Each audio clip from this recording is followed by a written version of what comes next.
अस्सलाम वालेकुम। Programme closing our में खुश आमदेद। मैं हूं इरफान हैदर। नाजरीन, वफाक को एक बार फिर खुली धमकी। अली अमीन गन्नापुर की NFC अवार्ड पर शदीद तनकीद और इस्लामाबाद लॉन्ग मार्च की धमकी। खैबर पख्तूनख्वा के वजीर आला अली अमीन गन्नापुर ने वफाकी हुकूमत पर अदावन का इल्जाम आयद करते हुए एक बार फिर शदीद लबो लहजे में इल्जामात की बौछार कर दी है। इस्लामाबाद में प्रेस कॉन्फ्रेंस के दौरान उन्होंने खबरदार किया है कि अगर NFC अवार्ड के तहत तयशुदा वाजबात खैबर पख्तूनख्वा को ना दिए गए तो वो ना सिर्फ अवाम बल्कि पुलिस और सरकारी अफसरान के हमरा इस्लामाबाद की जानिब मार्च करेंगे। उनका कहना था कि सूबे को दरपेश माली, सिक्योरिटी और इंतजामी चैलेंजेस के हल में वफाक मुकम्मल तौर पर गैर संजीदा है। अली अमीन ने दहशतगर्दी के खिलाफ खैबर पख्तूनख्वा की कुर्बानियों का जिक्र करते हुए कहा कि अमन कायम करने में उनकी हुकूमत का कलीदी किरदार रहा है, मगर वफाकी इदारे बजाय ताउन के मुसलसल नजरअंदाज कर रहे हैं। उन्होंने कहा कि अफगान महाजरीन को जबरदस्ती निकालने की किसी भी कोशिश की मुखालिफत करेंगे और उनके साथ इंसानी हमदर्दी पर मबनी रवैया अख्तियार करेंगे। इस सख्त मौक़िफ़ के जवाब में वज़ीर ममलिकत बराए दाखिला तलाल चौधरी ने न सिर्फ इन इल्ज़ामात को मुस्तरद किया बल्कि गन्नापुर से गुज़श्ता 13 साल का माली हिसाब भी मांग लिया है। तलाल चौधरी के मुताबिक वफाक ने KP को इसके हिस्से से ज्यादा फंड दिए हैं और असल मसला खैबर पख्तूनख्वा हुकूमत की नाकिस कारकर्दगी और करप्शन का है। PTI के लोगों ने सही इल्जामात लगाए कि उनके अपने लोग अरबों रुपए खा गए हैं। दूसरी जानिब PTI के खिलाफ की जानिब से मुज़ाकरात के बयान पर जोर। वज़ीर ममलिकत दाखिला का कहना था कि ये अपने आप से बातें कर रहे हैं, इनसे कोई बात नहीं कर रहा। नाफरमान औलाद को एक मरतबा आग कर दिया जाए तो कई दफ़ा इससे ताल्लुकात बहाल नहीं होते।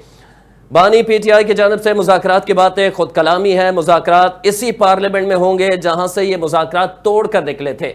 इसी पर आज हम प्रोग्राम में बात करेंगे। हमारे साथ मौजूद हैं तजियाकार सीनियर सहाफ़ी नईम कुरैशी साहब ने हमें ज्वाइन किया, आपका बहुत शुक्रिया। सीनियर सहाफ़ी वफाकी दारुल हुकूमत से तारिक अजीज़ साहब ने भी हमें ज्वाइन किया है, आपका भी बहुत शुक्रिया। नईम कुरैशी साहब, वफाक और आपसे आगाज़ करूँगा। वफाक और खैबर पख्तूनख्वा एक दफ़ा फिर आमने सामने है। पहले लाओ लश्कर आता था, वफाकी दारुल हुकूमत इस्लामाबाद में चढ़ाई करने की कोशिश की जाती थी। बारहा वो कोशिश हमने देखा 3 दफ़ा नाकाम हुई। अब फिर एक दफ़ा धमकी दी जा रही है। NFC अवार्ड का जिक्र किया गया है, जबकि तलाल चौधरी साहब ये कह चुके हैं कि इन्हें जो वफाक ने देना था उससे कहीं ज्यादा दे चुके हैं। मसला इनका अपनी गवर्नेंस का है, क्या कहेंगे? बहुत शुक्रिया जनाब। देखिए, ये सूरत हाल जो है अच्छी नहीं है। इस एतबार से अच्छी नहीं है कि पहले ही बलूचिस्तान और KP का इशू बना हुआ है दहशतगर्दी के हवाले से। बलूचिस्तान के हालात भी हमें अच्छे नजर नहीं आ रहे। बदकिस्मती ये है कि मेन स्ट्रीम मीडिया को बलूचिस्तान के हवाले से रिपोर्टिंग की इजाजत नहीं है। हमें खबरें आ नहीं रही, हुकूमत की जानिब से भी हमें कोई वाज़ा खबर मिलती नहीं है। अच्छा। दूसरी तरफ जो है ये खैबर पख्तूनख्वा में जो एक नई सूरत हाल डेवलप हुई है, जिसका इजहार जो है वो वजीर आला खैबर पख्तूनख्वा कर रहे हैं। देखिए, सबसे पहले जहां तक NFC अवार्ड का ताल्लुक है तो हम कई दफा मैं इस बात का इसरार कर चुका हूं कि जो मौजूदा NFC अवार्ड है उसमें तकरीबन 57.5% तो सूबों को चला जाता है, वफाक के पास पहले ही कम रह जाता है। तो इसको जो NFC अवार्ड है इसको तो एक मरतबा फिर रिविजिट होना चाहिए। वफाकी हुकूमत को चाहिए कि अपना शेयर बढ़ाए, क्योंकि उसके पास कुछ बाकी बचता नहीं है। तो ये एक अलहदा पहलू है। अब आ जाइए, जो भी है जैसा भी है इस वक्त जो भी NFC अवार्ड है, अगर उसके तहत अब ये 2 मुख्तलिफ बातें आ गई, यानी वजीर आला ये कह रहे हैं कि NFC अवार्ड के हिसाब से हमें पैसे नहीं मिले और वजीर दाखिला जो है, जो स्टेट मिनिस्टर हैं, वो ये फरमा रहे हैं कि जी हमने तो इन्हें ज्यादा दे दिए। अब मुझे समझ नहीं आ रहा कि मैं इसे किस तरह एक्सप्लेन करूं कि एक तरफ ये दावा है कि जी जो हमारा हिस्सा बनता है वो हमें नहीं मिला, वो कहते हैं हमने हिस्से से ज्यादा दे दिए। दूसरी बात यह है कि देखिए, इल्जाम दर इल्जामात से ये मसला हल नहीं होगा। अगर सूबे में और विफाक में इस तरह की जद्दोजहद जारी रही तो बड़ी मुश्किल हालात हो जाएगी। पहले ही एक पॉलिसी पे इख्तलाफ है और वो है अफगान रेफ्यूजीज को जो है, महाजरीन को जिस तरह विफाकी हुकूमत ने एक पॉलिसी बनाई है, वो जो भी उनकी पॉलिसी है, लेकिन आप ये देखिए कि जिस सूबे में वो महाजरीन ज्यादा तादाद में मौजूद हैं, वो सूबाई हुकूमत विफाकी हुकूमत की पॉलिसी से जो है वो इत्तेफाक नहीं करती, और वो ये कहते हैं कि हम वो सब कुछ करने को तैयार नहीं है जो विफाक की पॉलिसी के तहत होना चाहिए, यानी महाजिर को जबरदस्ती निकालना चाहिए, और वो ये ठीक कहते है। हैं कि हम रवादारी का मामला करेंगे, अब ये नहीं करेंगे। तो ये बड़ी संगीन सूरत हाल है कि बुनियादी तौर पर एक पॉलिसी से इख्तलाफ है, अच्छा। फाइनेंशियल सिचुएशन पे एतबार है। लेकिन अब मैं ये जरूर सोचता हूँ कि विफाकी हुकूमत के जो वुज़रा हैं उनको चाहिए कि जरा संजीदगी का मुजाहरा करें। मैंने आज देखा कि पंजाब की वजीर इत्तलात उस्मा बुखारी साहिबा जो है वो भी एक प्रेस कॉन्फ्रेंस में जो है वो खैबर पख्तूनख्वा पे करप्शन के इल्जाम लगा रही थी, जो कि मैं नहीं समझता कि एक सूबाई हुकूमत को जो है दूसरे सूबाई हुकूमत के बारे में इस किस्म की कुरैशी साहब, गुफ्तगू उनके अपने करनी अपने चाहिए। पीटीआई के अपने लोग भी अब इल्जाम लगा रहे हैं ना, अंदर ही खाने वो कह रहे हैं कि नहीं, अरबों रुपए देखिए, की करप्शन हुई है। वो अलहदा बात है, लेकिन अगर सूबे में करप्शन का मामला है तो ये बात फिर विफाकी हुकूमत के वुज़रा तो कर सकते हैं, लेकिन सूबाई हुकूमतों में आपस में ये जंगो जदल का आगाज ये मुनासिब नहीं है। दूसरी बात यह है कि जहां तक खैबर पख्तूनख्वा की हुकूमत का ताल्लुक है, तो देखिए आपको याद होगा कि सबसे पहले जब ज़रई मामलात पे, ज़रई आमदनी पे, अगर आपको याद हो कि जब कानून पास करना था तो खैबर पख्तूनख्वा जो है उस सूबों में था जिन्होंने सबसे पहले ये इक़दाम किया था। उसके अलावा ये अब इस वक्त जो है ये मामलात उठाए जा रहे हैं। आज से 2 महीने पहले, आज से 4 महीने पहले किसी भी विफाकी वजीर ने करप्शन के इल्जामात नहीं लगाए थे। दूसरी बात ये कि बीआरटी में तो आपने फिर, आप तो कहते हैं कि बीआरटी में भी आपने क्लीन चिट दे दी है परवेज खटक साहब को, आपने तो उसमें भी बहुत बड़े बड़े इल्जाम लगाए थे, मुस्लिम लीग नून ने भी लगाए थे, विफाकी हुकूमत ने भी लगाए थे, लेकिन जब अपनी जरूरत थी तो आपने जो है वो परवेज खटक साहब को क्लीन चिट दे दी उस पूरे प्रोजेक्ट के हवाले से। तो इस लिहाज से अगर इल्जामात की ही सियासत करनी है तो ये विफाक पाकिस्तान के लिए भी अच्छी बात नहीं है, ये सूबाई हुकूमत के लिए भी बात अच्छी नहीं है। और जहां तक वजीर आला खैबर पख्तूनख्वा का ताल्लुक है तो उनको भी इस बात से रिफ्रेन करना चाहिए, उनको भी इस किस्म की धमकी आमेज लबो लहजा इख्तियार नहीं करना चाहिए। और ना हर चीज का ये हल होता है कि आप कोई जुलूस लेके आ जाए, चाहे सरकारी मुलाजमीन को ले आए, सरकारी इदारों को ले आए, ये भी मुनासिब नहीं है। एक चीफ मिनिस्टर को ये बात जेब नहीं देती, चीफ मिनिस्टर को ये बात जेब नहीं देती। कुरैशी साहब, आपसे मैं इस पे कंटिन्यू करूंगा, बात करूंगा। तारिक अजीज साहब से मैं ये जानना चाहूंगा। तारिक साहब, आप वफाकी दारुल-हुकूमत में बैठे हैं, ये जो गंडापुर साहब फरमा रहे हैं कि हम अफगानियों को नहीं निकालेंगे, खुले लफ्जों में उन्होंने कहा है, आप विफाक जाहिर है उसका इख्तियार है, गैर कानूनी तौर पर कोई भी पाकिस्तान में दाखिल हुआ या रह रहा है तो उसे बेदाखिल किया जा सकता है। क्या एक सूबा इस पे मज़ाहमत कर सकता है, इससे इख्तलाफ कर सकता है और ये कहता है कि हम अपने सूबे से नहीं निकालेंगे, पॉसिबल होगा? और इस पर वफाकी हुकूमत का और इदारों का रिएक्शन क्या हो सकता है? जी शुक्रिया इरफान, आपने मुझे मौका दिया। अली अमीन खान जो हैं इस वक्त सियासी शहीद बनने जा रहे हैं। उनको पता है, उनको उनकी वज़ारत आला खतरे में है, वो चंद दिनों के मेहमान हैं, उनकी हुकूमत ख़त्म होनी है। अच्छा, तो वो एक अफगानियों की या पठानों की और एक पख्तून कौम की हमदर्दी हासिल करने के लिए ऐसे बयान दे रहे हैं।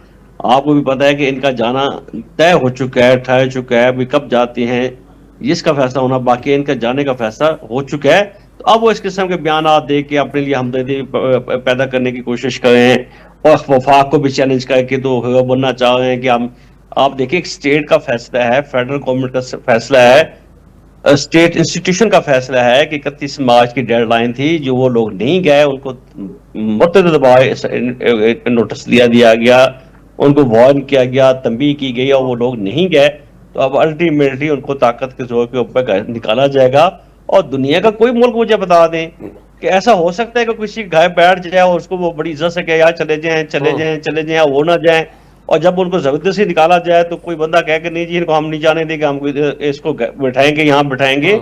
तो इस किस्म के बयान वफाक को चैलेंज करना, बढ़ के मारना, और ये सब अमीन अली गंडापुर जो है, अली अमीन खान, उनके जाने की जो है निशानियां हैं। और दूसरी बात है, इनके जो करप्शन के ऊपर इल्जाम आपके सामने आ चुके हैं। इन्होंने तैमूरी झगड़ा के ऊपर इल्जाम लगाया 36 बिलियन का, तो उनका उसके जवाब में उन्होंने कहा कि अली अमीन खान साहब का खुद अपनी जुबान से दावा है कि मैंने पार्टी के ऊपर 75 करोड़ रुपए खर्च किया है, और कुल असास से ये 10 करोड़ के शो करते हैं। और 10 करोड़ के इनके जो इलेक्शन कमीशन ऑफ पाकिस्तान में इन्होंने जो असासे शो किए हैं, ऐसा तो वो 10 करोड़ के हैं, और इन्होंने पार्टी को 75 करोड़ रुपए लगा दिए है। तो ये इनकी बयानात में तजादात भी मौजूद हैं, इनका आपस की लड़ाइयाँ भी हैं, इनका जाना भी तय है। वफाक को बढ़ के माना, धमकियाँ देना हम नहीं मानेंगे, ऐसा मुमकिन नहीं है। स्टेट ने फैसला कर लिया है, सिविल और जो है अस्की क़यादत इस वक्त एक पेज के ऊपर है, अफगान इशू के ऊपर है, कौमी सलामती के इशू के ऊपर है, इकोनॉमी के इशू के ऊपर है। ये स्टेट का फैसला है, हुकूमत का फैसला है, एस्टेब्लिशमेंट का फैसला है कि गैर कानूनी तौर पर मुकीम जो है अफगानी इस्लामाबाद में हो, पिंडी में हो, पाकिस्तान के किसी और किसी शहर में हो, अब वो नहीं रहेंगे। तो ये बहुत जल्द इसके ऊपर अमल भी होगा और इनको बाहर निकाला जाएगा। जी ठीक है तारिक अजीज साहब, ये भी मैं आपसे जानना चाहूंगा कि करप्शन के इल्जाम तो ये सारे आ रहे हैं। शेर अफजल मरवा साहब गो के उन्हें पार्टी से निकाल दिया गया, उन्होंने दावा किया था इससे पहले कि फॉरवर्ड ब्लॉक भी पीटीआई के अंदर बन सकता है। तो इस किस्म की खबरें भी को गर्दिश कर रही हैं वफाकी दारुल-हुकूमत में, जैसे आप कह रहे हैं कि अली अमीन गंडापुर साहब का जाना ठहर चुका है। जी बिल्कुल, फॉरवर्ड ब्लॉक की भी खबरें बिल्कुल हैं, मौजूद हैं। शेर अफजल साहब ने भी 16 मिनट का कहा था। मैं तो आपको ये थोड़ा पीछे अगर जाएं, 26वीं तरमीम की मंजूरी के वक्त तो फॉरवर्ड ब्लॉक सामने आ चुका है। अच्छा, फॉरवर्ड ब्लॉक मैं तो ये कहता हूँ बन चुका है। 10 लोगों ने ओथ दे दिया था कि उन्होंने उसको 26वीं तरमीम को वोट देना है, जिसके ऊपर 5-4 लोगों ने वोट किया। 5-4 जो रिजर्व में ऊपर बैठे हुए थे पार्लियामेंट के 4थे फ्लोर के ऊपर, तो जो प्रेसिडेंसी का जो कैंप ऑफिस होता है, तो फॉरवर्ड ब्लॉक तो ऑलरेडी बन चुका है। जिन 10 लोगों ने ये वादा किया था कि 26वीं तरमीम को वोट देंगे और उन्होंने दिया 5 लोगों ने, और जिन्होंने दिया उन्होंने पैसे भी वसूल किए, और जिन्होंने पैसे वसूल नहीं किए, अभी काबीना में जब तोसी हुई है तो उसमें जो 2 बंदे अकोमोडेट किए गए हैं, ये उनमें से हैं जो बागी हुए थे जिन्होंने वोट दिया था, जिसमें महलसी बिहारी से औरंगजेब खिंची हैं और बाजोर से मुबारक जेब हैं। तो ये दोनों बंदे जो हैं, ये इन लोगों ने, ये दो जो पीटीआई के मुहर्रिफ अरकान थे, इन्होंने पैसे नहीं लिए थे, इसलिए इनको अकोमोडेट किया गया है। बाकी जिन्होंने कोई माली फायदा उठाया था उनको अकोमोडेट नहीं किया गया था। तो आपने जो सवाल किया था कि फॉरवर्ड ब्लॉक बन सकता है, मैं कहता हूँ बन चुका है। वो 10 लोग फॉरवर्ड ब्लॉक नहीं था जो पार्टी को छोड़ के पार्टी की जो है उसके डिसिप्लिन के खिलाफ वर्जी करते हुए जो है उन्होंने हुकूमत का वोट किया था। ठीक है कुरैशी साहब, मैं आपकी तरफ आना चाहूँगा। नईम कुरैशी साहब, चूँकि आप लिखते भी हैं और आपके कॉलम्स भी हम पढ़ते रहते हैं, आप जब से आपको प्रोग्राम में हम आपसे बात करते हैं और सीखने की कोशिश करते हैं, जो इस वक्त सूरत हाल है, इस पे आज आपकी राय थोड़ी मुख्तलिफ लग रही है। इससे कबल आप ये कहते रहे कि बानी पीटीआई और पीटीआई जो है वो एक दफ़ा फिर आएंगे, वापस आएंगे, अवाम की मकबूलियत है, सारा कुछ है, लेकिन अब सूरत हाल कोई डिफरेंट आप देख रहे हैं। उसकी वजह है जिस तरह के तारिक अजीज साहब भी कह रहे हैं कि ये फॉरवर्ड ब्लॉक बनने जा नहीं रहा बल्कि बन चुका है। फिर करप्शन के पार्टी के अंदर एक दूसरे पे इल्जामात, फिर अली अमीन गंडापुर साहब का कि वो भी जाने वाले हैं, फिर नया कौन होगा, किस तरह का होगा। तो अब पार्टी को जो बाहर लोग हैं, जो मेन क़यादत हम कहें, अहम जिम्मेदारियां जिनके पास हैं, वो क्या बज़ाहिर तो ये लगता है जैसे वो खुद चाहते हैं कि बानी पीटीआई जो है वो जेल के अंदर ही रहे। देखिए, पहली बात तो यह है कि मेरे मौक़िफ़ में कोई बहुत ज्यादा तब्दीली नहीं आई है। अच्छा। और देखिए, बात यह है कि फॉर एग्जाम्पल 26वीं आईनी तरमीम के हवाले से मैं बात करता हूँ। मेरी नज़र में हमारे बड़े मोहतरम है तारिक अजीज साहब, लेकिन देखिए कुछ बातें ऐसी हैं कि हमें सच्चाई के साथ करनी चाहिए। हम पीटीआई पे किसी को इल्जाम लगाना है तो वो 10 इल्जामात लगा दे, लेकिन 26वीं तरमीम के हवाले से जब आप ये कहते हैं कि ये फॉरवर्ड ब्लॉक बना, पैसे भी वसूल कर लिए, तो फिर उसे आप फॉरवर्ड ब्लॉक ना कहें। ये तारीख का हिस्सा है, ये सबको मालूम है कि कौन कैसे आया गया था, लाया गया था, क्या कुछ हुआ। वो बड़ा शर्मनाक वाक़या है पाकिस्तान की जमहूरी तारीख का। सर 70 साल से यही हो रहा है ना। हाँ, उसको जो है ना, उसको छोड़ दीजिए, उसका जिक्र ना कीजिए। वो फॉरवर्ड ब्लॉक क्या था, और फिर हम खुद कहें कि पैसे ले लिए थे, तो फिर नाम होना चाहिए, भाई दिए किसने थे, उसका भी मेहरबानी करके फिर बताएं, उसको भी 2 बातें सुनाएं। तो इसलिए उसको छोड़ दीजिए। जहां तक ये मैंने एक असूली बात ही कही कि वजीर आला है वो, अगर तहरीक इंसाफ के लीडर भी हैं, लेकिन जब वजीर आला की हैसियत से उनको चाहिए कि एक तो ये कि वफाकी हुकूमत को भी चाहिए कि अफगान महाजिरीन के हवाले से अगर उनको इख्तलाफ भी है, गलत ऐसे ही, तो बैठ के फौरी। मैं हमेशा ये महसूस करता हूँ कि हुकूमतें हर चीज में देर कर देती है, जो मुनीर नियाजी कहते हैं ना कि हमेशा देर कर देता हूँ मैं, वरना इसको बैठ के तय किया जा सकता है अगर जैसे ये तारिक अजीज साहब ने फरमाया कि भाई जो हमारे सिक्योरिटी इदारे हैं उनका जहन बना हुआ है कि ये हमारी सिक्योरिटी के लिए मुनासिब नहीं है, इनको भेजना ही जरूरी है, तो क्या वजह है कि अमीन गंडापुर के साथ बैठ के ये मामला तय कर लें, उनको बता दें कि ये जरूरी है। तो खामखा के लिए पूरे पाकिस्तान के अवाम को परेशान करना और ऐसा माहौल बनाना कि पता नहीं कोई जंगो जदल है विफाक और सूबे के दरमियान। दूसरी बात मैंने ये भी एतराज किया कि वजीर आला को ये बात अब नहीं कहनी चाहिए कि जी मैं जुलूस लेके आ जाऊंगा अपने मुतालबात मनवाने के लिए, ये भी कोई मुनासिब बात नहीं है। सियासी जलसा जुलूस होना अलहदा बात है। तो ये बात हो गई। दूसरी बात यह है कि पार्टी में बहुत सारे इख्तलाफात हैं, धड़ेबंदी का पार्टी शिकार हो गई है पीटीआई, इसमें कोई शक नहीं है। बड़ी पार्टियों में बाज़ औक़ात ऐसा हो जाता है, बहुत सारी पार्टियों में बड़े मरहले आते हैं। मुझे उम्मीद है कि शायद इनके ये मसाइल हल हो सकेंगे। जहां तक बानी पीटीआई का ताल्लुक है, जहां तक इमरान साहब का ताल्लुक है, तो इमरान साहब ने बहरहाल ये बात साबित कर दी कि वो अपने असूली मौक़िफ़ पर कायम है। बहुत सारी बातें हुई हैं, आपको पता है अमेरिकन जो हमारे ओवरसीज पाकिस्तानी हैं उसमें 3 डॉक्टर्स और 2 दूसरे अफराद जो कि आतिफ खान समेत दीगर लोग थे, वो आए यहाँ पे मीटिंग की, सिक्योरिटी के लोगों से मिले। वो सारी बातें अपनी जगह हैं, लेकिन आपको ये बात तस्लीम करनी पड़ेगी कि बहरहाल गुफ्तगू दोनों तरफ से हो रही है, ख्वाहिश दोनों तरफ से है कि मामला तय हो जाए। अगर हम ये कहें कि सिर्फ बानी पीटीआई या उनके लोग कोई माफी तलाफी कर रहे, तो ये बड़ा धोखा है जो हम पाकिस्तान के अवाम को देंगे। ठीक है, नहीं कुरैशी साहब, मैं इस हवाले से आपसे जानूंगा। काशिफ रफीक साहब वफाकी दारुल हुकूमत से सीनियर सहाफ़ी हैं और बड़े बाखबर सहाफ़ी हैं, हमारे साथ मौजूद हैं। काशिफ भाई बहुत शुक्रिया आपके वक्त के लिए। यही जो नईम कुरैशी साहब ने बात की, मैं आपसे यही जानना चाहूंगा। पहले ये खबर सामने आई कि बातचीत के लिए टास्क दे दिया गया है अली अमीन गंडापुर साहब को, फिर तरदीद कर दी गई, मुख्तलिफ चैनल्स पे खबर भी चली, फिर उसकी तरदीद हो गई।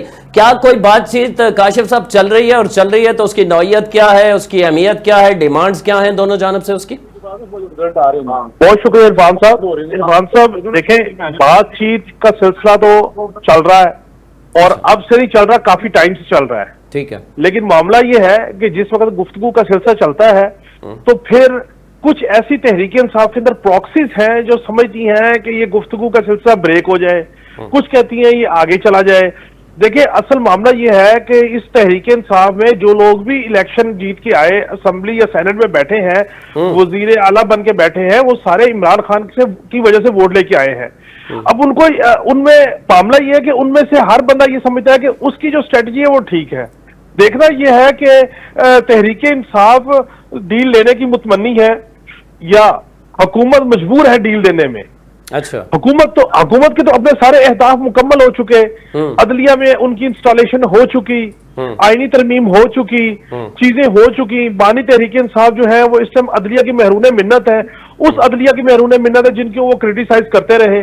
तो अब हुकूमत को तो चीजें फंक्शनल ठीक चल रही हैं, वो अपनी चीजों को आगे लेके जा रहे हैं। अब जिस वक्त बात आती है, ये कोई पहली दफा तरदीद और तस्दीक की बात नहीं हुई है जी। इससे पहले अली अमीन गंडापुर साहब एक बात बांगे दोहल कह चुके कि डील होने के करीब थी, सिर्फ वेन्यू के ऊपर मामला फंस गया था कि वो चाहते थे कि इनको खैबर पख्तूनख्वा शिफ्ट कर दिया जाए, नथिया गली शिफ्ट कर दिया जाए, जबकि कंसर्न अथॉरिटीज बनी गाला शिफ्ट करने के लिए शायद नीम रजामंदी हो चुकी थी। इसकी तस्दीक अली अमीन गंडापुर ने भी की, अलीमा खान साहिबा ने भी की, बाकियों ने भी की, फिर बात दबा दी गई। असल मामला जो है इरफान साहब वो डील का नहीं है। असल मामला यह है कि जिस नैरेटिव का बुत खड़ा कर दिया गया तहरीक इंसाफ के बानी को लेके, जिसकी बुनियाद के ऊपर डॉलर्स दिन रात कमाए जा रहे हैं, जिसकी बुनियाद के ऊपर अपना स्टेचर बढ़ाया जा रहा है, वो मेरी बिरादरी के लोग हो या सियासी बिरादरी के लोग हो, वो सारे के सारे इस बात पे खाइफ है कि जिस वक्त भी ये मामला कंक्लूड होगा, ये डील होगी, तो उसके बाद वो सारे क्या चीज बेचेंगे, वो सारे किस मुंह से चीजों को फेस करेंगे।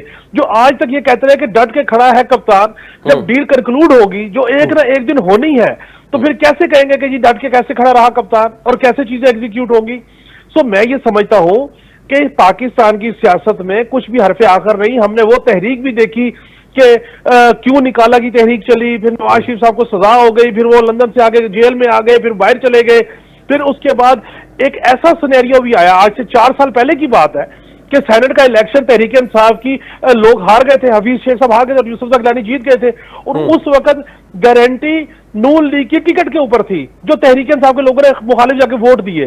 तो अब तहरीक इंसाफ के अंदर दो फैक्शन क्लियर कट बन गए हैं। अली अमीन गंडापुर साहब एक तरफ हो गए हैं, असद कैसर साहब दूसरी तरफ हो गए, और उसकी भी एक वजह है कि असद कैसर साहब ये समझते हैं कि मौलाना फजलुर रहमान के साथ हमें इंटैक्ट होके एक स्ट्रॉन्ग जो साइड पे जाके तहरीक चलानी चाहिए, तो एक अलायंस बनाना चाहिए, लेकिन वो किसी भी सूरत अली अमीन गंडापुर को काबिल कबूल नहीं है मौलाना फजलुर रहमान साहब। मैं तवातुर से ये बात कहता रहा कि जिस तरह शेर अफजल मरवत साहब को पार्टी से निकाला गया, एक और शख्स है वो भी कहेंगे मुझे क्यों निकाला, और वो मुमकिन तौर पे अली अमीन गंडापुर साहब होंगे, और उसकी एक वजूहात है। अली अमीन गंडापुर साहब डेरा इस्माइल खान से सीट जीते हैं जी। डेरा इस्माइल खान मौलाना फजलुर रहमान की कॉन्स्टिट्यूएंसी है। शेर अफजल मरवत साहब जो है वो जो सीट जीते वो फजलुर रहमान साहब के छोटे साहबजादे से जीते। तो सियासत में मौलाना फजलुर रहमान साहब ये कहते हैं कि मैं अगर आपका साथ दूं और एंटी एस्टेब्लिशमेंट साथ दूं, नवाज शरीफ के मुखालिफ जाके साथ दूं, तो मुझे उसके बदले में मुयस्सर क्या आएगा। तो ये सारा सिनेरियो है। इस सिनेरियो में तहरीक इंसाफ की बहरहाल मजबूरी है कि वो ये कहे कि जनाब बानी तहरीक इंसाफ डट के खड़े हैं अपने मौके पर। काशिफ रफीक साहब, मैं कता कलामी की माजरत, जो मैं समझ रहा हूं वो ये है कि एक कुर्बानी दे दी है तहरीक इंसाफ ने शेर अफजल मरवत की सूरत में, दूसरी गंडापुर की सूरत में अगर वो कुर्बानी देते हैं तो उन्हें अपोजिशन में इत्तेहाद बनाने में वो कामयाब हो जाएंगे। मौलाना फजलुर रहमान इसी सूरत उनके साथ चलेंगे। और इसमें एक चीज ऐड कर दीजिए, बिल्कुल आप दो समझे, एक ऐड भी कर दीजिए जी कि देखे जिस सूरत भी मामला होगा, पीपल्स पार्टी और पीटीआई की डील होगी, ये मैं आज आपको प्रोग्राम में कह रहा हूं, लिख के रख लें, इनके आपस में सेटलमेंट होगी, और सेटलमेंट एक ही शर्त पे होनी है कि असेंबली अपनी मुद्दत पूरी करेंगी, सिस्टम एज इट इज चलेगा।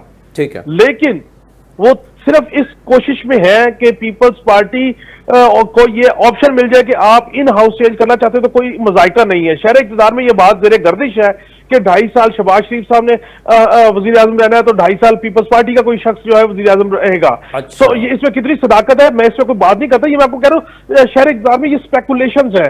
तो लेकिन इशू ये है कि जरदारी साहब या बिलावल साहब किसी सूरत असेंबलियों से बाहर नहीं निकलेंगे, इन्हीं असेंबलियों के अंदर रास्ता निकालेंगे तो बात होगी, उसमें फजलुर रहमान साहब को भी एग्री कर लिया जाएगा, पीटीआई को भी एग्री कर लिया जाएगा। लेकिन इशू ये है कि अभी आप देखिए जो पीपल्स पार्टी और नून लीग का तनाजा कि नाज के मामले को लेके है, ये ऐसा ऐसा एक्सटेंड होगा, और बिलावल भुट्टो साहब को कट टू साइज करने के लिए जुल्फकार जूनियर को लॉन्च कर दिया गया है। तो ये तमाम की तमाम जो सियासी डॉट्स हैं इनको मिलाएं तो एंड रिजल्ट ये है कि जिसने भी हुकूमत करनी है उसने किसी ना किसी से जगह से कॉन्सेंट लेनी है, किसी पावर कॉरिडोर से कॉन्सेंट लेनी है। ये मुमकिन नहीं है कि तहरीक इंसाफ को पावर कॉरिडोर से कॉन्सेंट ना मिले और उसके बाद तहरीक इंसाफ मूव ऑन कर जाए।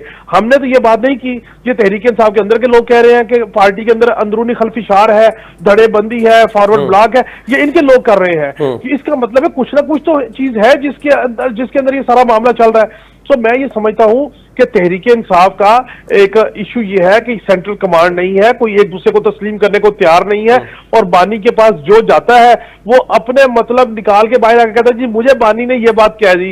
अब किसी को क्या पता कि बानी ने अली अमीन गंडापुर को क्या कहा या इमरान खान साहब ने असद कैसर को क्या कहा। तो असल मामला है कंफ्यूजन यहाँ पे। सो मैं ये समझता हूं कि तहरीक इंसाफ इस टाइम किसी ना किसी ऑप्शन को लेके चीजों को ईज आउट करने की मुतमन्नी है और वो उस तरफ जाना चाहती है, लेकिन जो अंदर का दूसरा फैक्शन है वो चाहता है कि मामला जो है उनकी मंशा के मुताबिक चले। ये पार्टी के अंदर एक स्टेबिलिटी का, एक पोजीशन होल्ड का मामला है जिसको लेके ये खलफिशार है, और इसके अंदर आहिस्ता आहिस्ता चीजें मजीद जो है वो खराब होंगी क्योंकि सेंट्रल कमांड मौजूद नहीं है, और बहनों की जो इमरान खान साहब की बहनें हैं उनकी कोई बात सुनने को तैयार नहीं है, और बुशरा बीबी भी पाबंद सलासल है।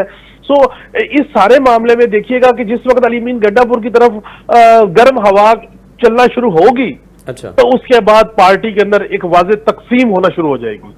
काशिफ रफीक साहब, बहुत तफसील से आपने ये सारा मामला समझा दिया। तारिक अजीज साहब इत्तेफाक करेंगे, उन्होंने दो चीजें अहम जो बताई हैं जो मैं समझ रहा हूं, एक तो मौलाना फजलुर रहमान से इलाक किस सूरत हो सकता है, किस तरह ये 7 अपोजिशन की जमातें चल सकती हैं, उसकी एक कुर्बानी दे चुके, एक देने जा रहे हैं, आपने भी ये इशारा किया था। दूसरा, काशिफ रफीक साहब ये कह रहे हैं कि ये मुमकिन है कि पीपल्स पार्टी और पीटीआई इन दोनों को, अगर ये दोनों एग्री हो जाते हैं तो फिर वो 2.5 साल वाला जो मामला है, कोई इस किस्म की खबरें हैं, ऐसा मुमकिन होता हुआ तारिक अजीज साहब आप देख रहे हैं? जी बिल्कुल, इस किस्म की जो अफवाहें हैं ये गर्दिश कर रही हैं वफाकी अच्छा। दारुल हुकूमत में, लेकिन जो मेरी इतला भी है और मेरी खबर भी है, मेरी मुस्लिम लीग नून की आला क़यादत से कई दफ़ा बात हुई है, तो उन्होंने बड़े वाज़े और दो टोक अल्फाज में कहा ऐसा कोई मुआहदा नहीं है 2-2.5 साल वाला कि पहले 2 साल ये होगा 2.5 साल होगा।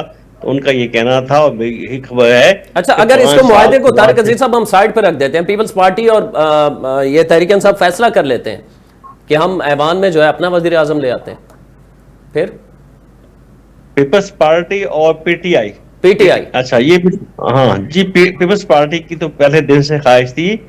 आपको याद होगा इलेक्शन नतज के बाद ऑफर भी की गई पाकिस्तान थी पीपल्स पीटीआई को, पार्टी बिल्कुल। ने जेल में जाके उनसे मुलाकात की और उन्हें रिक्वेस्ट की कि हम आप मिलकर हुकूमत बनाते हैं, मुस्लिम लीग नून को आउट कहते हैं, जिसके ऊपर खान साहब नहीं माने थे और अब भी वो पीपल्स पार्टी के साथ मिल बैठ के हुकूमत नहीं बनाएंगे।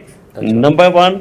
नंबर 2, पीपल्स पार्टी को ये कौन फ्री हैंड देगा कि वो जाके पीटीआई से बात करे, हुकूमत बने। हालात जो मौजूदा हैं और जो पसे पर्दा मामलात हैं, तो ये पीपल्स पार्टी की कैसे, ये मैं वो सोच भी नहीं सकती कि वो किसी कुव्वत को पीपल्स पार्टी को कोई इजाजत भी नहीं देगा। और दूसरी एक सूरत ये भी है ना कि पीटीआई का मौकिफ है सारा इसी पे खड़ा है ना कि ये दो तो चोर हैं।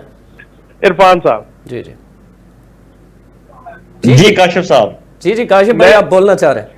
मैं सिर्फ ये अर्ज करना चाह रहा हूँ जो बात मेरे भाई ने की, तारिक अजीज साहब ने, मैंने यही कहा कि अगर उन्हें कॉन्सेंट मिल गई तो रास्ता क्लियर है। अब वही बात है कि उन्हें कौन फ्री हैंड अच्छा। देगा। मसला तो कॉन्सेंट पे फंसा हुआ है। हो सकता है इंटरनेशनल प्रेशर इस बात पे आ जाए कि जी आप इनको फ्री फॉल छोड़ दें और आप ऐवान के अंदर जो बातें जो चीजें चल रही है वो कर ले। लेकिन मैं आपको एक बात बताऊं, नून लीग इतनी पीसफुल और इतनी इत्मीनान की सूरत इख्तियार नहीं की हुई कि नून लीग बड़ी इत्मीनान में है। मोहसिन नकवी साहब के घर मुलाकातें आनिया जानिया मुलाकातें बेसबब नहीं है। अच्छा। कहीं ना कहीं से कुछ ना कुछ तो है। नहीं, वो अब इजाजत की जो आप बात करें, अगर पीपल्स पार्टी को इशारा मिल भी जाता है तो पीपल्स पार्टी पीटीआई पे एतबार कैसे करेगी, ये भी तो एक इशू है ना? पीटीआई देखिए, पीटीआई के हवाले से मैं आपको एक बात बता दूं, ये पीटीआई के जो पंजाब का सेक्शन है ना जी, इसमें मैं उन शख्सियात को जानता हूं, किसी मौजू वक्त पे मैं उनके नाम भी बता दूंगा। अच्छा। कि ये फार्मूला उन्होंने दिया था कि हम पीपल्स पार्टी के साथ मिलकर हुकूमत बना लेते हैं, आईनी ओहदे उन्हें दे दिए जाए और विफाकी हुकूमत पीपल्स पार्टी खुद कर ले। लेकिन हुआ ये कि रऊफ हसन साहब चंद साफियों को लेके गए और आके उन्होंने प्रेस कॉन्फ्रेंस कर दी और उसके बाद बिलावल साहब ने प्रेस कॉन्फ्रेंस की थी कि अब चूंकि पीटीआई हमारे साथ चलने को तैयार नहीं है, लिहाजा हमारे पास कोई ऑप्शन नहीं है नून लीग के साथ जाने के अलावा। और आपको याद होगा उनकी सीईसी का इजलास 2 दिन चलता रहा और एक दिन बकायदा इस बात से रोका गया कि शायद पीटीआई कॉन्सेंट दे दे। उस वक्त के सिनेरियो में आज के सिनेरियो में बड़ा जमीन और आसमान का फर्क है। और जो मैच्योर पॉलिटिकल लोग हैं उनको ये समझ लग गई है कि नया इलेक्शन तो होना नहीं है, तो या नेशनल गवर्नमेंट बननी है तो या फिर इन हाउस चेंजिंग से ही रास्ता अंदरूनी निकलना है। तब्दीली। ठीक है, और इसके अलावा तीसरा कोई ऑप्शन है ही नहीं। इसके अलावा ऑप्शन नहीं है। नईम कुरैशी साहब, आप दोनों वफाकी दारुल हुकूमत में इस वक्त मौजूद हैं और सीनियर सहाफ़ी हैं और बाखबर भी हैं, जैसा कि मैंने इब्तदाई में कहा था। आपने इन दोनों की गुफ्तगू सुनी, आप क्या कहेंगे इस पे? ये ऐसा मुमकिन है, हो सकता है? और पीटीआई का वो जो बयानिया डट के खड़ा है कप्तान, पीपल्स पार्टी और नून लीग तो हमेशा चोर है, ये जो बयानिया है उनका बाकी जमातों को वो कहते रहे, गो के उनसे बाद में अब इलाहाक की कोशिश भी की जा रही है, तो ये अब क्या कहेंगे आप? ऐसा मुमकिन होता हुआ आप देख रहे हैं नईम कुरैशी साहब? नहीं, मैं ये मुमकिन होता मुझे नजर नहीं आता। अच्छा। उसकी वजह यह है कि अब मुस्लिम लीग नून और पीपल्स पार्टी में कोई फर्क नहीं है। अब ये दोनों एक ही सिक्के के दो रुख हैं। बल्कि मैं तो यहाँ तक कहता हूँ कि मुस्लिम लीग नून के जराइम में पीपल्स पार्टी पूरी तरह बराबर की शरीक है। अच्छा, मुझे लगा शायद आप कह रहे थे कि नून लीग के जराइम में पीपल्स पार्टी ने इजाफा कर दिया।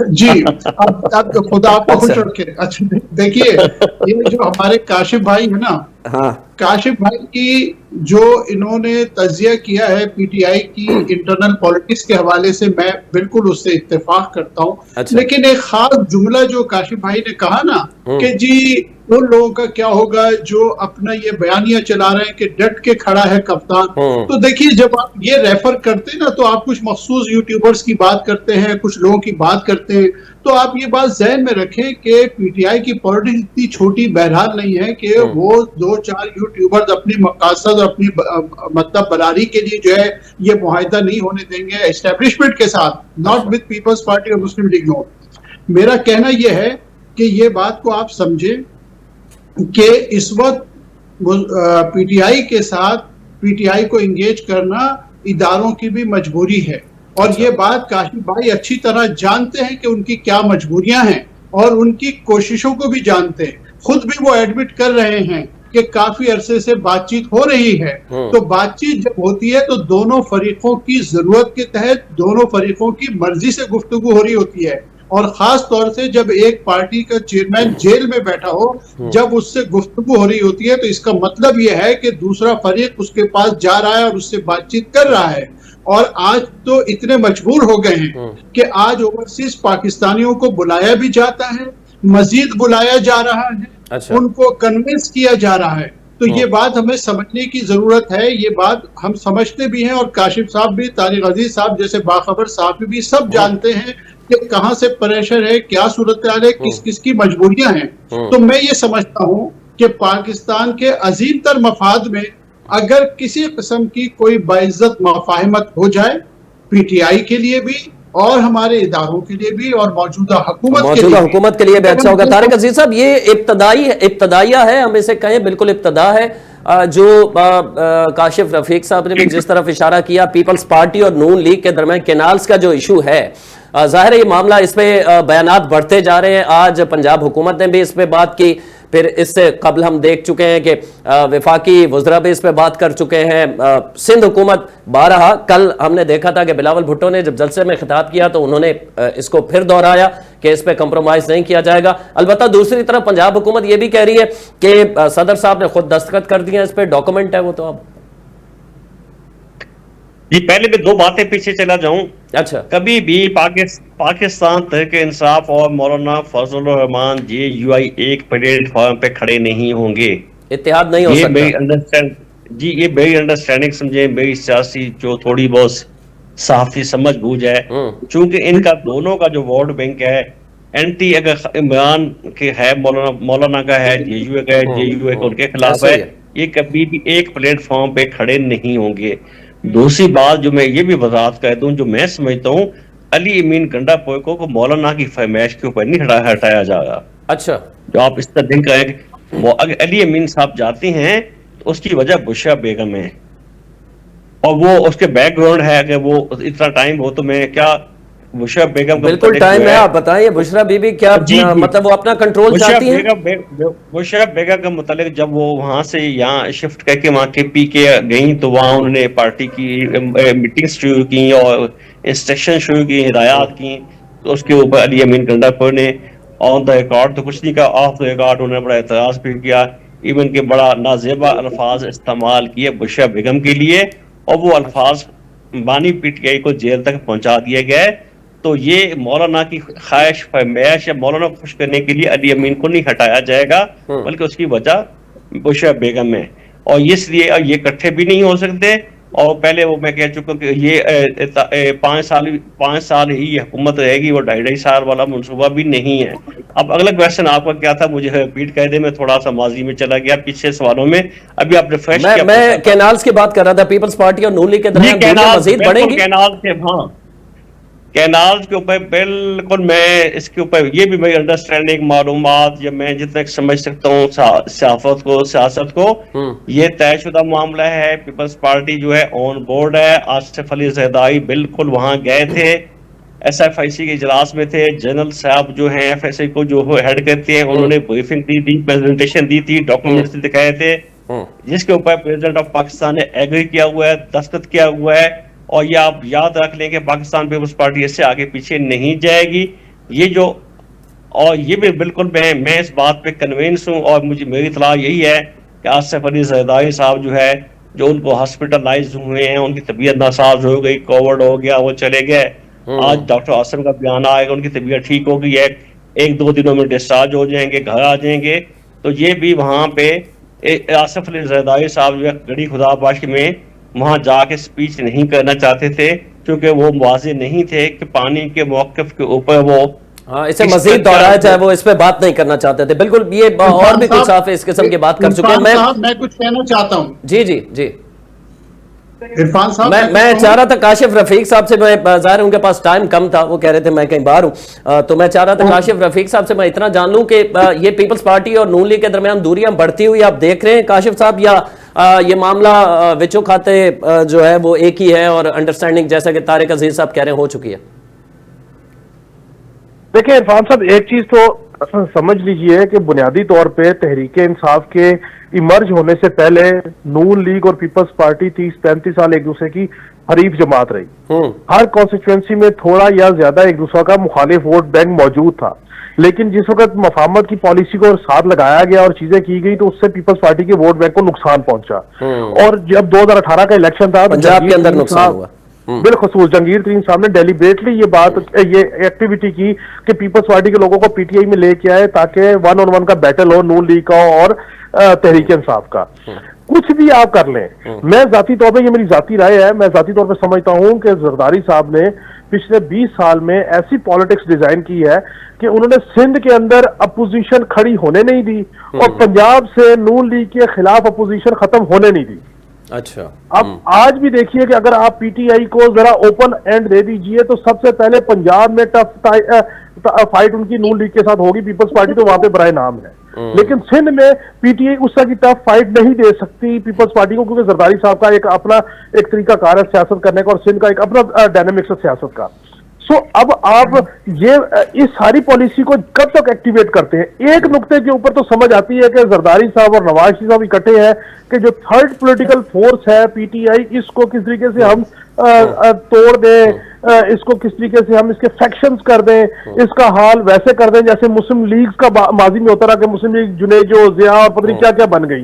ये कोशिश हो सकती है ताकि उनकी जो फ्यूचर की जनरेशन है, पॉलिटिकल जनरेशन है, वो सेफ हो सके, लेकिन अब ये कर पाते हैं या नहीं कर पाते इसका फैसला तो वक्त करेगा। इसका फैसला अब अगर पीपल्स पार्टी देखिए, पीपल्स पार्टी इस टाइम इंतहाई विन-विन पोजीशन में है। 2 प्रोविंस है उनके पास, बलोचिस्तान और सिंध, और कॉन्स्टिट्यूशनल पोस्ट उनके पास कोई इशू नहीं है। अगर पीटीआई उनके साथ आ जाती है, जो कि परवेज लाई भी चाहेंगे, जो कि एंटी नून लीग फोर्सेस चाहेंगी कि ये काम हो जाए, तो उनको फायदा होगा, उसका नुकसान नहीं होगा। फायदा होगा, नुकसान नहीं होगा। ठीक है, ठीक है। लेकिन इशू एक है, हाँ, इशू ये है कि वो जो बात तारिक अजीज साहब ने की कि कोई उनको ये काम करने देगा, बस गल उत्ते ही फंसी है। हमारे साथ मौजूद है काशिफ रफीक साहब, बहुत शुक्रिया। मैं नईम कुरैशी साहब आपसे, ज़ाहिर है आप कुछ कहना चाह रहे थे, मेरे पास सवाल भी था, लेकिन मैं सिर्फ ये आपसे जानना चाहता था कि नून लीग और पीपल्स पार्टी के दरमियान आप दूरियां देख रहे हैं या ये इसी तरह चलता रहेगा और 5 साल पूरे हो जाएंगे?